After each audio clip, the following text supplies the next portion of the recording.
Hi, I'm Robert Moody, talking to you about our March 2014 classical concerts. The Tuesday classical concert and Sunday classical concert will feature the same repertory this month. Incredible repertory by perhaps the most important musician of the 20th century, Leonard Bernstein. There were great composers, conductors, pianists, educators in the 20th century. Leonard Bernstein was all of those things, and he combined those qualities to have a more profound effect on music than just about anyone who has lived during this American time. Leonard Bernstein is most well known probably for West Side Story, his great Broadway musical, but he wrote an incredible amount of more serious works. He wrote several symphonies, choral works. One of his symphonies is called the Kaddish Symphony, his Symphony No. 3. We're performing this piece for you to open the concert that features Bernstein's sacred side. Kaddish is to the Jewish faith as Requiem is to the Catholic faith. It's a prayer service for the dead. In this case, the Kaddish calls for a narrator, soprano soloist, chorus, and children's choir. The narrator is Jamie Bernstein. She is the oldest daughter of Leonard Bernstein. I've had the great privilege and honor of doing this work with Jamie on several occasions, and I'm so excited to bring this concert performance to Portland. The narrator in this Kaddish pretty much has an argument with God, shakes his fist at God a bit, if you will.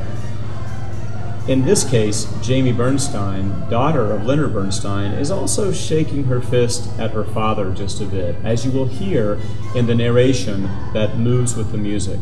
Bernstein was a composer of his time, and this time, the 1950s and 1960s, is a moment when composers were very much focused on the academia and sort of physics of composition. They were very interested in the deep math of tonality. What came out of it were some very interesting compositions that were great intellectually, but perhaps not that satisfying to an audience. Bernstein wanted to be one of these composers. He wanted to have this intellectual aplomb. And so when the Kaddish begins, it has a very thick tonal texture. But Bernstein could not seem to help himself in finding a beautiful melody. If you know the Bernstein of West Side Story, if you know the Bernstein of Candide, then you will readily understand and hear how the clash at the beginning of the Kaddish seems to slowly give way to typical Bernsteinian gorgeous melody. After intermission, more works by Bernstein. The Chichester Psalms, his most famous sacred choral work, a setting of several psalms broken into 3 movements featuring chorus, orchestra, and prominently boy soprano. The boy soprano is to represent perhaps what a young David, to become King David, might have sounded like when he was singing these psalms originally.